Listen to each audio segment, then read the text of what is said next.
Shalom and welcome to the Middle East Report. In this program today we have very much a musical theme with today's program, as we'll be highlighting the incredible work being done by Keshet Eilon Musical School in the north of Israel, and this is their story.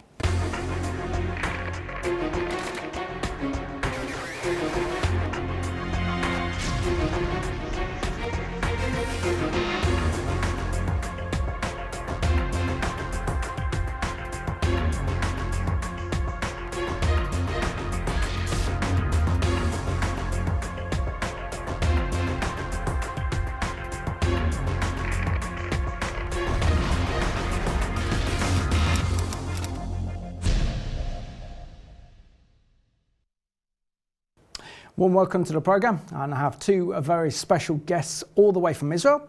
They are Jean Judes, who is chair of the Israel board for Keshet Eilon, and together with the CEO Nitza Avidan from Keshet Eilon, which is the musical centre in Israel.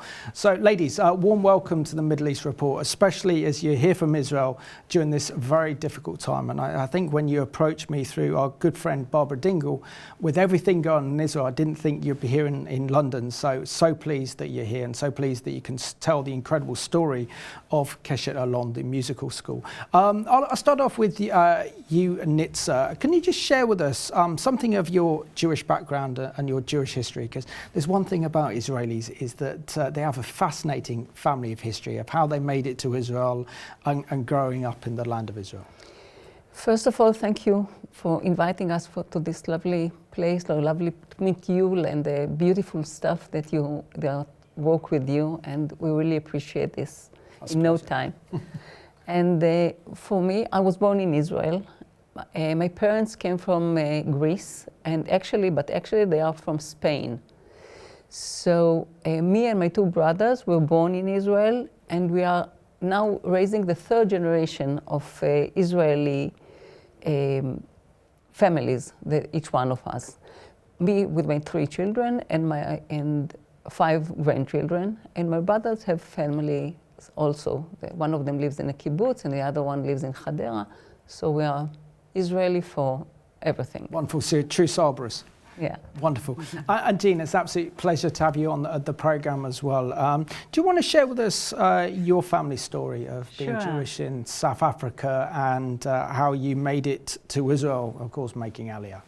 Sure. Well, you know, my grandparents were from Lithuania. In fact, most South African Jews are from Lithuania. And they left Lithuania because of the pogroms and the anti-Semitism, and got to South Africa actually quite by coincidence.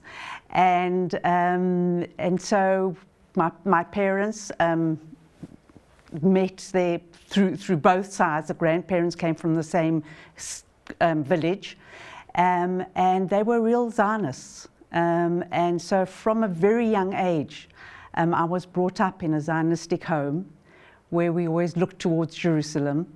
And my parents sent me as a youngster to the youth movement, the Jewish youth movement called Habonim, which is the pioneers, the builders. So it just got into my blood. And when I got married 45 years ago, my husband and I made Aliyah. We immigrated to Israel. And now I can say I'm more Israeli than I am South African. What does that mean? That I don't have my good South African manners anymore, and I've got the Israeli chutzpah, the cheek. Okay. So today I'm a true Israeli. And that Israeli chutzpah is what makes Israel such a success it is today. Nitza, can you just unpack with us how classical music is so much part of the Jewish and Israeli DNA and is a huge part of Israeli and Jewish culture? Yes, the Jewish culture music is a big part of the Jewish culture. When Kibbutz Eilon was established by a Jewish from Poland, and they didn't have any money to buy food, but the moment they had a small amount of money, they preferred to buy an instrument like a piano, an old piano or violin, and every child was forced to play an instrument. And if he wasn't talented enough to play, he was in the choir or played the tringle. So to be part of all this education that they give. So it was just natural that Gilad Shiba, our founder, he was born in Kibbutz Eilon and raised on these beliefs. It was just natural for him to establish Keshet Eilon up there in the northern Galilee, near the Lebanon border, where he taught he learned and he taught. He was a musical teacher, music teacher. So he wanted to bring all this to the Western Galilee. Amazing. And Jean, if we look at kind of the role that music plays in Jewish life, I think we go to the scriptures and unpack the Bible, and of course David was probably the most famous musician of them all. He wrote the Psalms. And then, of course, we also hear during the dark days of the Holocaust, hearing stories of how we had beautiful Israeli musicians play the violin in the Jewish ghettos, knowing the horrible fate that awaited them and those horrible circumstances. So share with us this incredible heritage the Jewish people have and that connection they have with music. Absolutely. Well, as you say, it started off with King David and his harp. Today we think of harps as these big instruments. Then, in the time of the Bible, they were very small harps. And that was the beginning.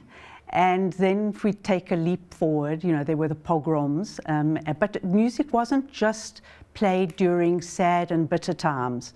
It was also played in happy times. So that for happy occasions like weddings and the births of children and so on, music was an integral part of life. And also when there was great sadness. I think everyone's seen the Fiddler on the Roof from that period. And when klezmer music developed, which is a special genre of Jewish music, with the violin and the clarinet. And so it was developed in hard times, but also used for happy occasions. And then if we take another step forward, as you say, during the Holocaust, many people's lives were actually saved because they played a musical instrument. In the death camps, they had to play in the orchestra, and because of that, they actually survived. Many musicians survived the death camps.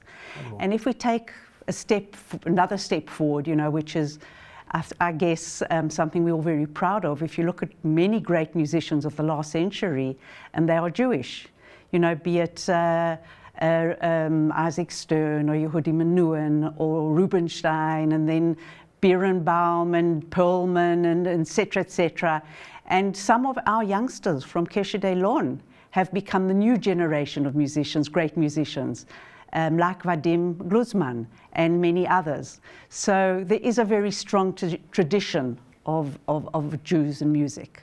Amazing. And Nitza, can you share with us the history of Keshet Eilon, the music centre that's located in the north of Israel? And I've got to say, and I've seen the videos and our viewers will see the videos very shortly, an absolute beautiful area of Israel up in the north of Galilee. It was a dream of our founders, Gilad Shiba, Yitzhak Rashkovsky and Ani Schnarr, to make Kibbutz Eilon a centre of music. Like you have Juilliard, like you have others, Yehudi Menuhin School here in London or other places.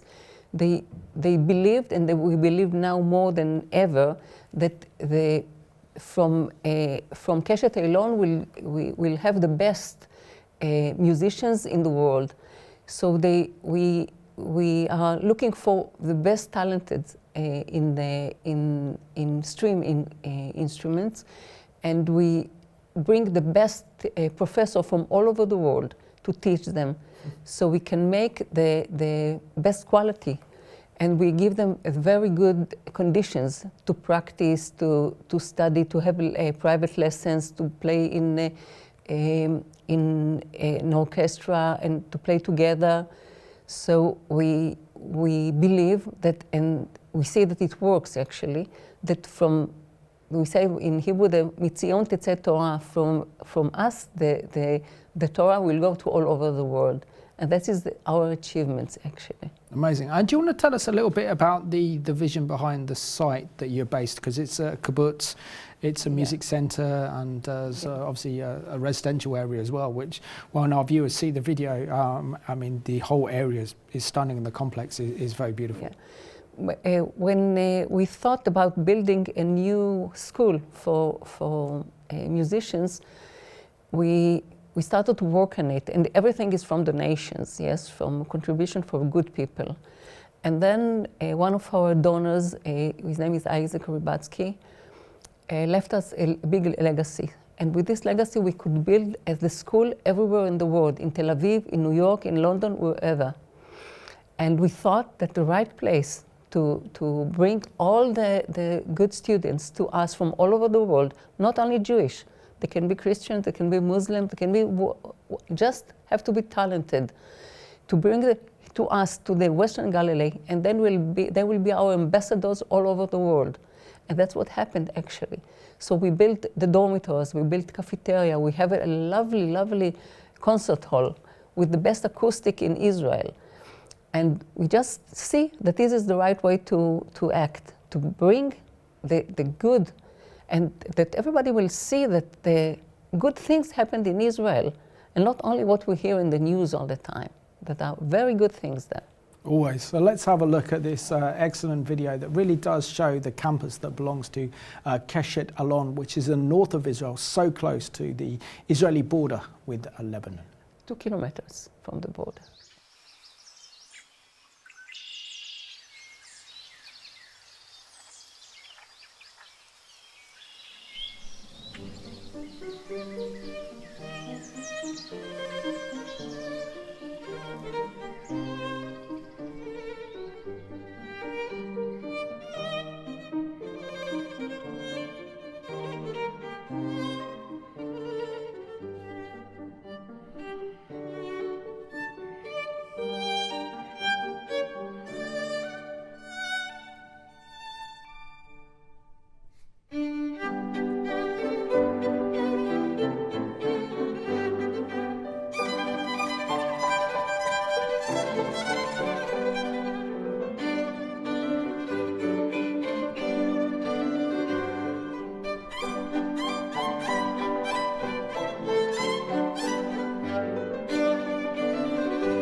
Now you can see what a beautiful place Keshet Eilon is in the north of Israel, which is only 2 kilometers away. That's less than 2 miles from the border with Lebanon, and just up in those hills is absolutely stunning, and some of the best music in the world is played there.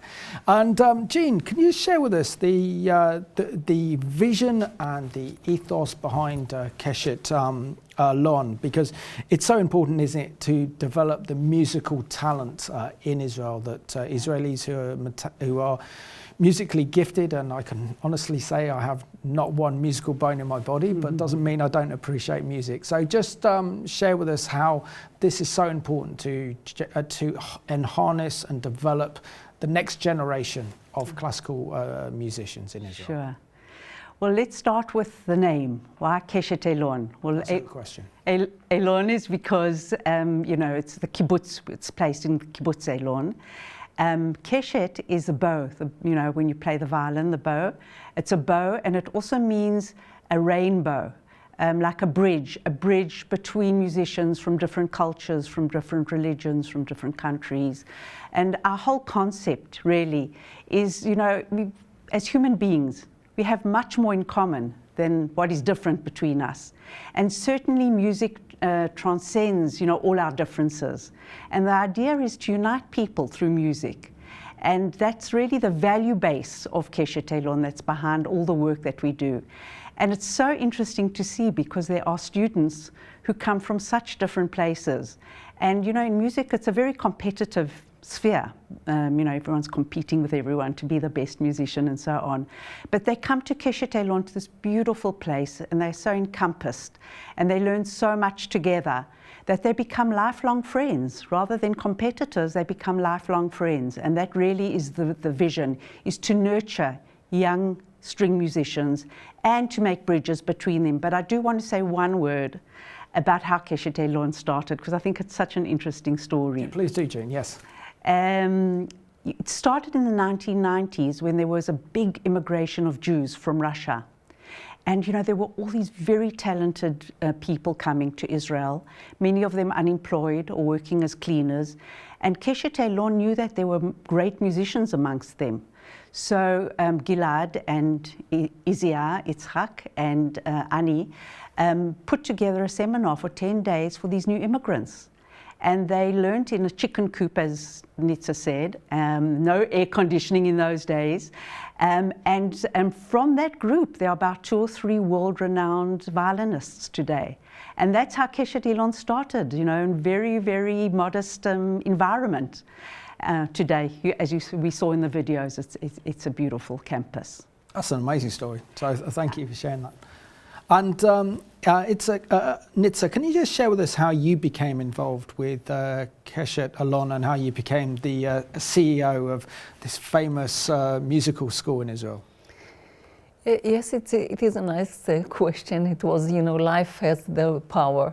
And I lived in Tel Aviv, and I'm from Tel Aviv, from the center of Israel. And I was the CEO of an organization that take care of youngsters that fall into drugs, to alcohol, to gambling. And I was there for a few years, and it was too much for me, suffering. And I said, I would like to do something for the soul. And I started to look for something in music, in art, or culture, or something. And then Gilad Shiba approached me and asked me if I would like to join him. It meant to do relocation from the center of Israel up to the north, and I'm not 20 years old. It's to leave all my friends, to leave my family, to leave everything there, and just to come to do this great, great job with this wonderful NGO. And I said to him, okay, I'll come and see what's up there. So the moment I came in the gates of the kibbutz, I decided I'm going to take this job because it's so nice, it's so beautiful. And Israel is small, you know. To come from Kibbutz Eilon to Tel Aviv to see my grandchildren, it's only 2 hours drive. So I took the job and I enjoy every day. Wonderful. Wonderful. And you can hear the sound of the birds as well. I mean, it's so musical up there as well. It is. And Jean, I know that you've got almost 30 years experience working for NGOs, but share with us how you ended up joining Keshet Eilon and your role within the organisation. Fine. Well, you know, I worked very hard as a CEO of an NGO for many, many years. And I eventually said, okay, now's the time to volunteer, no longer work in terms of for pay. I really want to contribute to the society and retire and really do some good in the world besides what I'd done until then. And I also felt I needed a change. I worked with children with disabilities, which was a lifelong mission. And I felt that I really wanted something different. And Nitza, who I was in a study group with, approached me with Gilad, the founder, and they twisted my arm. And although I was busy because I'm teaching at the Jerusalem University and I'm a consultant, they twisted my arm and I said, well, you know, let me think about it. And why do you want me? I'm not a music expert. They said, well, we have our musical experts, you know, in Keshet Eilon. What we want you is to help us develop the organization going into the future. So I said, well, that I have experience with and I'm happy to join. Well, as Nitza says, once you got the bug, you're finished. And it's the love of my life, you know, in terms of, you know, just doing good in the world today. And what do people like that you work with, and what it's like working with so many talented musicians?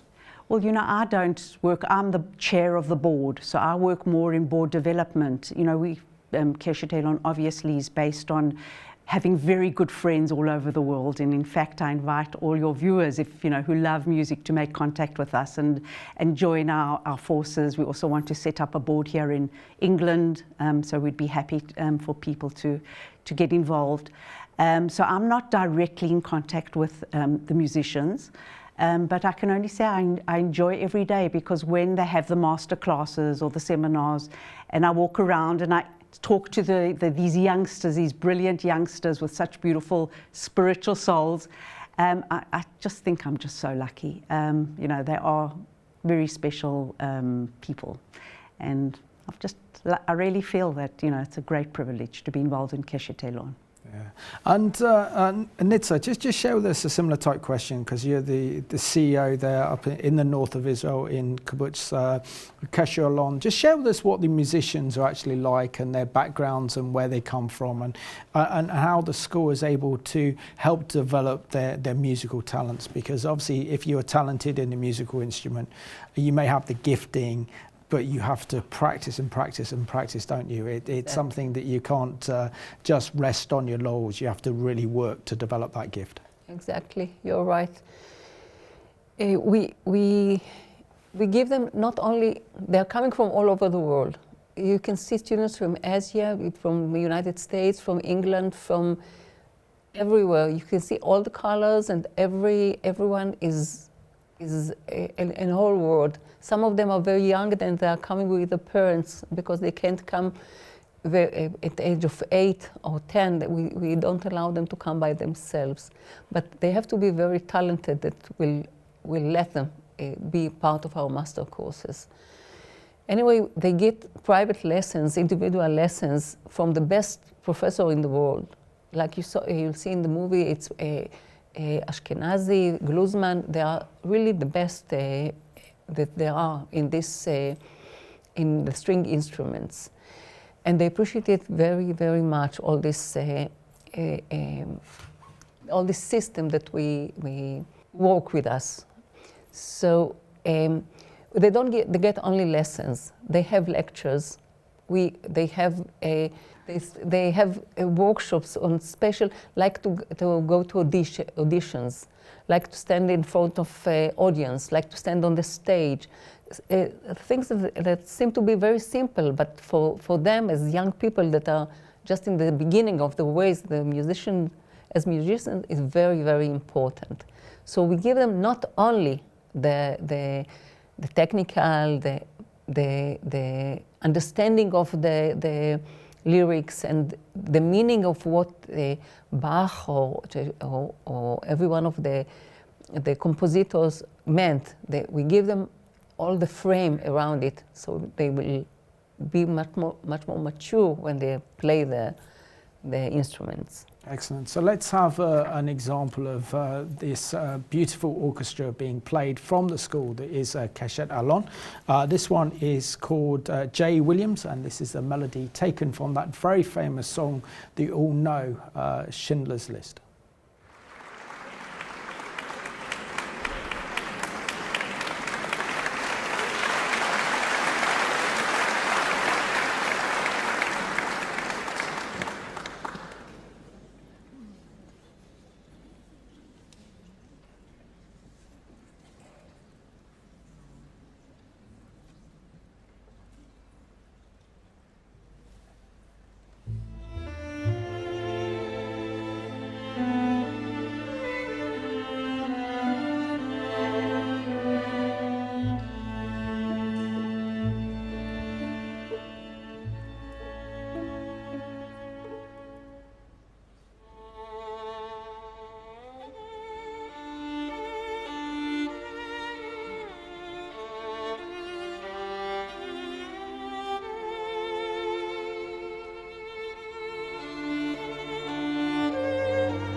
And I'm sure that all of you would agree with me that that piece of music there, of course, famous because that's the theme tune for Schindler's List, was very moving and very compelling and very, very powerful.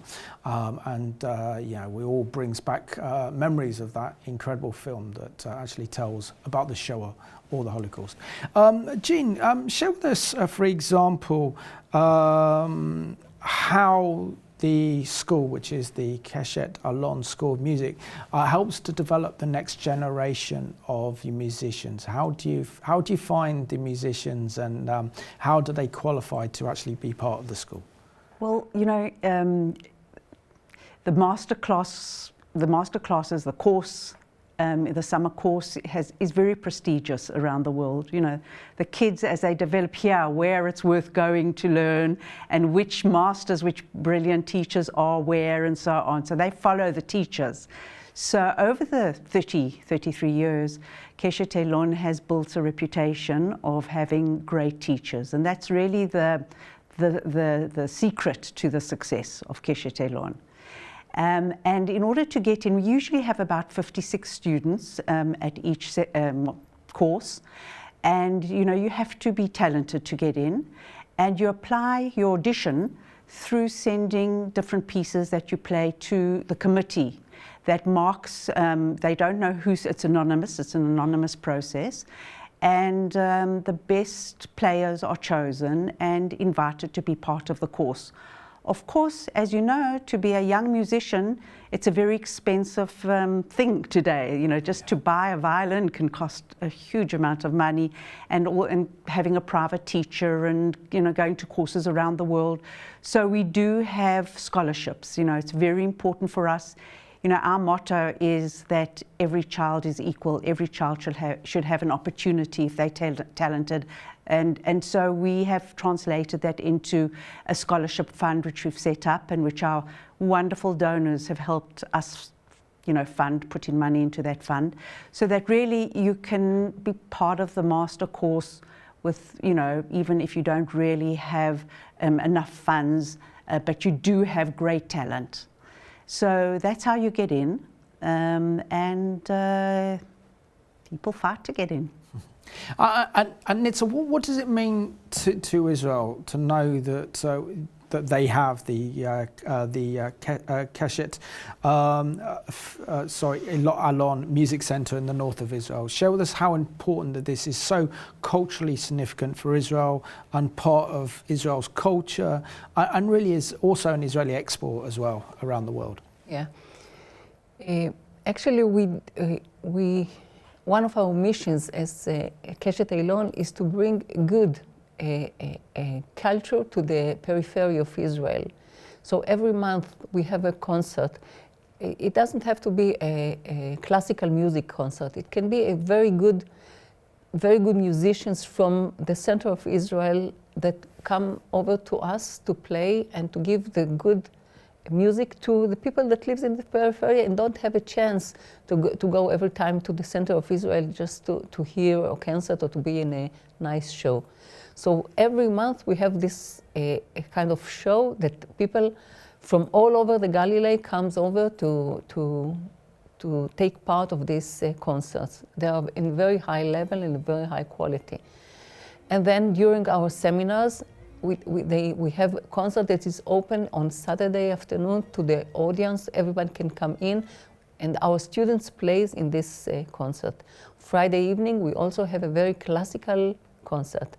And during the master course for 3 weeks, every evening, we have a concert with the best, that our faculty, the best teachers, and our students that are excellent, as Jean just said, that it's very, very difficult to get in to be part of the Keshet Eilon students are playing them.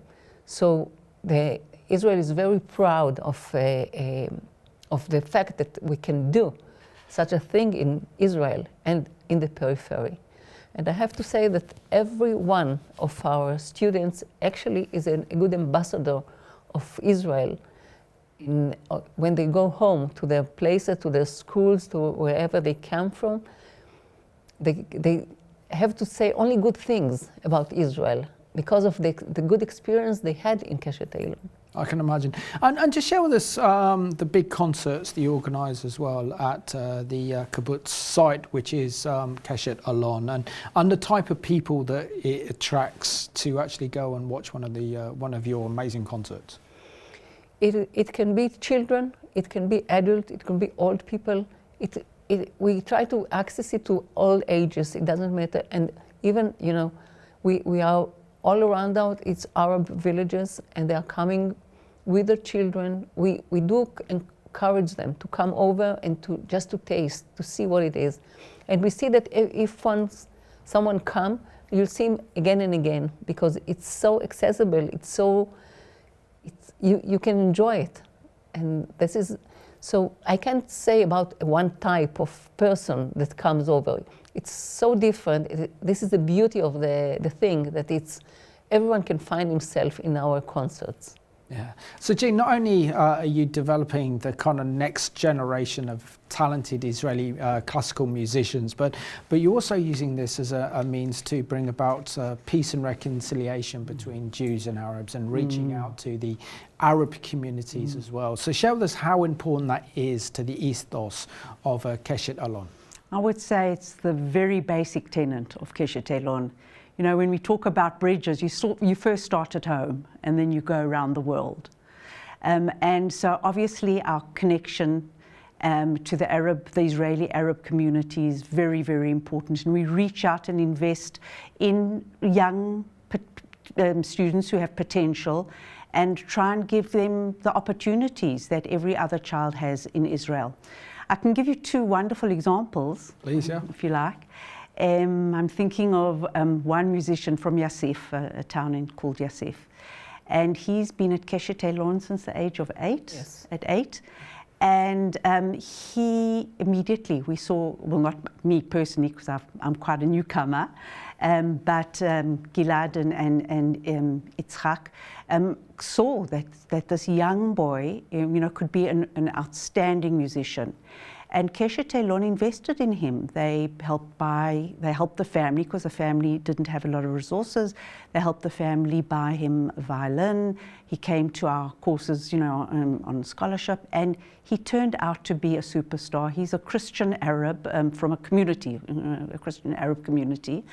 And he's now at the Birnbaum Said Music Academy in Berlin, which just shows, what a success he has, achieved in his life. And I can say that Keshet Eilon has been very, very critical in his development and helping him. Another family, the father from Haifa, also a Christian Arab, a father from Haifa who was a violinist, and he had 3 kids, and they also loved music.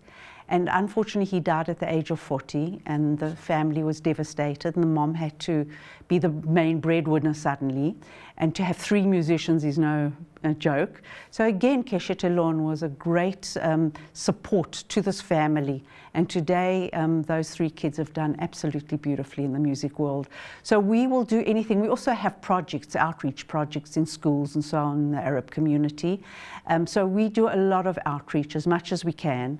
We're very proud of it. That's quite a legacy, amazing legacy. So let's see how Keshet Eilon is actually preparing the next generation of classical music artists in Israel.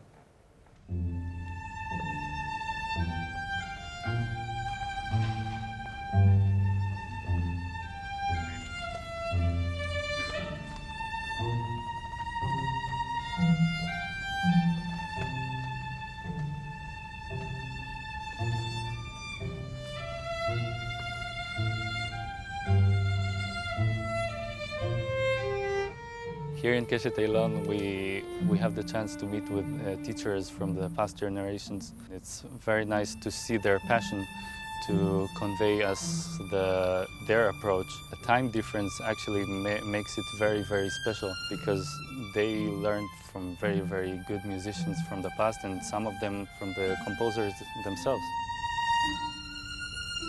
As a teacher, I try to pass my knowledge and certain expertise technical and musical and artistic to students, at least to provoke them to think about certain things in a certain way, which is peculiar to me. It will hopefully inspire them to change for the better. Роза Файн удивительный человек. Помимо того, что она прекрасный музыкант и настоящий артист, я очень счастлива, что на курсах попала именно к ней, потому что она, во всяком случае, не знаю, как научила или нет, но она пытается научить меня верить в себя и преодолевать свои страхи. Для того, чтобы стать очень хорошим скрипачом и музыкантом, нужно техническое совершенство, нужно понимание стиля, какую музыку ты играешь, какого композитора и так далее. Я передаю им свой концертный опыт, и этим, собственно говоря, в сжатой форме делаю это здесь. Я хочу выпустить в их самостоятельную жизнь, чтобы они все знали и все умели.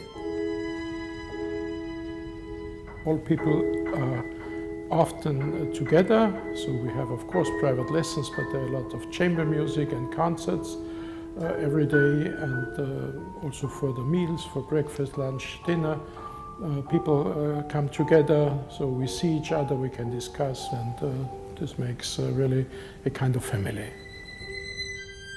Keshet Eilon отличается чем? В первую очередь по своему размаху, по количеству участников, по количеству профессоров, которые преподают различные инструменты, и по уровню и известности этих профессоров.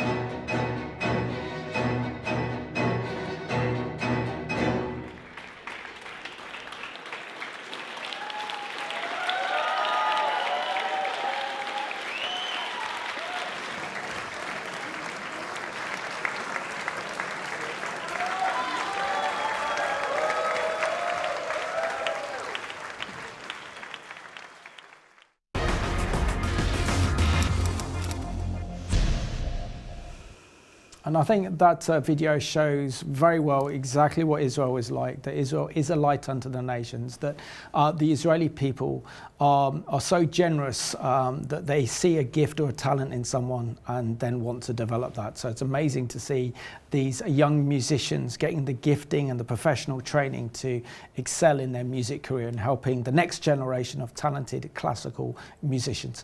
Nitza, can you also share with us some of the stories of those who have graduated from Keshet Eilon School of Music, and now they've gone on and had illustrious music careers? I know Jean touched on it earlier, but if you could share a little bit more, that'd be wonderful. Yeah, we have some very good names that are now not only play solo, but also play in the best orchestra in the world.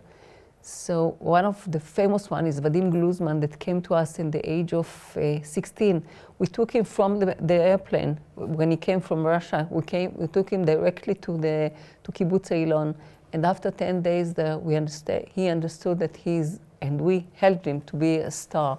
And he was in Keshet Eilon for several years, one after another. And then he left Israel he lives in Chicago, and he plays all over the world. And if you see his schedule, you think that he lives in an airplane. And he plays all over in the best places ever. And we have several youngsters. We have Leah Zu. She was 8 years old when she came the first time. She came with her mom and their little brother to Keshet Eilon. She lives here, and Itzhak Rashkovsky, our musical director, is her teacher. And now she just wrote a book, actually, that is sold in the bestseller in Amazon about her life. She's now 17 years old. She finished Oxford.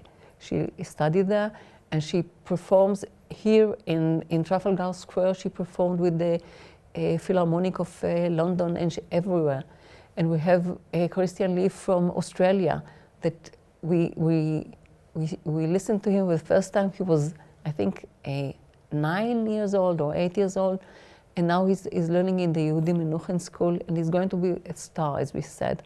So we see that the way the system that we are working in works actually, because we are aware to the needs of the students. We listen to them. They can approach us and ask for things, and they get here, there in Keshet Eilon, in our place, everything they want. Just they say that it's the best place in the world. There's no place like this that listens so carefully to what they ask for and give them the opportunity to stand on the stage and play. Amazing, amazing. So let's have another look at one of these incredible videos that's produced by Keshet Eilon, and this is singing some famous Israeli songs. Have a look.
So nice to listen and to watch some beautiful music being played when we know the horrors that are taking place in Israel.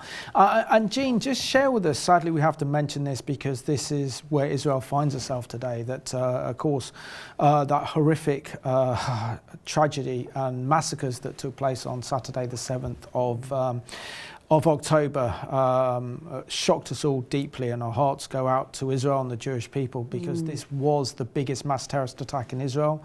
More Jewish people were murdered on that day than we've seen since the Holocaust, and that was 80 years ago. So share with us your reaction to what happened, and also when did you first learn about it? Well, first of all, we call it the Black Saturday because, you know, I think it'll go down in our Jewish history as the Black Saturday. And what happened was at about 6:30 in the morning, my daughter slept at our house that night, and there was a siren, and she came to wake us to say, you know, we must go into the shelters. She can hear a siren. And we thought, oh, another siren. And as each minute passed and there were more and more television coverage of what was happening, I think we all got into a state of total shock, panic, and we were horrified that this was not an attack of soldiers against soldiers, but rather terrorists against innocent civilians. And I think that we will always be traumatized by this because, you know, until now I've always felt safe in Israel. And suddenly, you know, you do not feel safe anymore from the point of views. You just, you know, if terrorists can come and just kill 1,400 people in one day, you know, anything can happen. So, you know, we are now drowning in grief. If I have to be honest with you, I think the whole of Israel as a society and each person individually, you know, as Israeli, each soldier is like your son and each hostage is like your child. And that's just the way. And I can only say that the civil society in Israel is phenomenal. And, you know, 200,000 people were displaced now from the north and the south. And I don't think there's an Israeli family that hasn't volunteered either to take in these families that have been absorbed or for the soldiers, you know, to make food for the soldiers or whatever's been needed. The civil society has shown its strength in the most incredible way. And, you know, you just see, despite the fact that we are all in grief, we are all in pain, we are also all mobilized. We're part of the extended army in the sense that we are helping those who are fighting and we are behind them and we are there for each other. So in that sense, Israel is a very united society on a civilian level. I'm not talking about politics. You know, I don't want to bring politics into this, but that's wonderful to hear as well, that Israel is united in this horrific time. And let's also share with us how Kibbutz Keshet Eilon Musical School has had to be evacuated because of the threats posed by Hezbollah in the north. Yeah. The second day of the war, the government recommended us to leave our houses. And we thought it's going to be for a few days. So every one of us took just a small handbag and with some things, and we left to our friends in the center, to our families. I went to my daughter.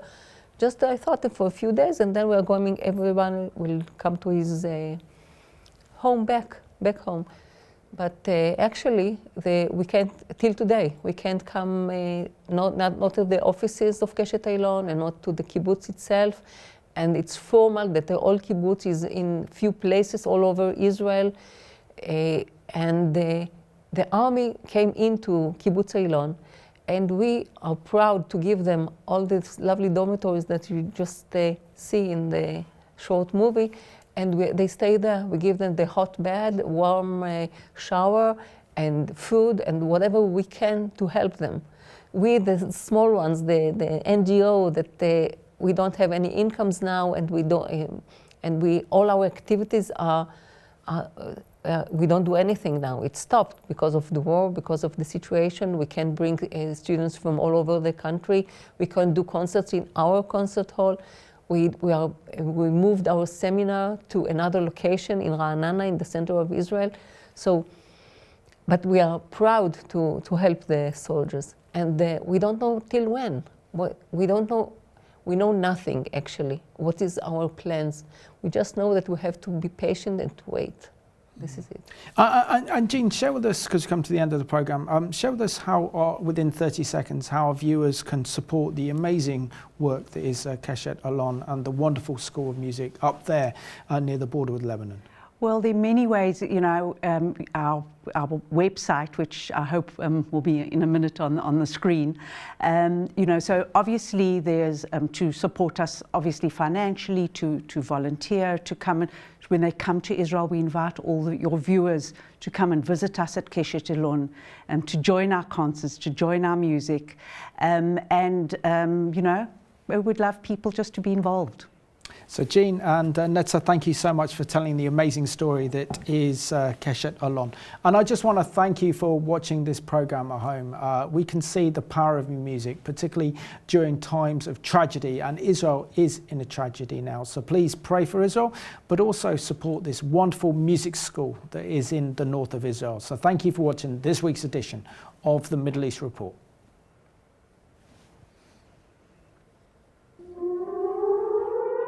In the early morning of October 7th, the Hamas terrorist organization launched a vicious attack against Israel. In addition to brutally massacring anyone who was on their way, the terrorists abducted over 240 people from more than 30 different nationalities. Some are elderly or disabled. Others are children, even babies.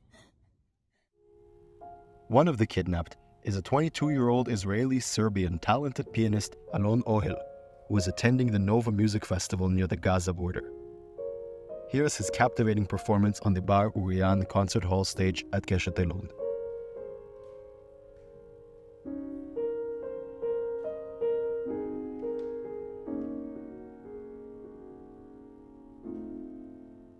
Some of the Keshet Eilon students were summoned to the reserve duty to fight against the despicable enemy in the attempt to rescue the hostages and eradicate the terrorist regime in Gaza. One of the graduates, Oren Levin, during the war finds a quiet time to play his violin to elevate the morale of his fellow soldiers.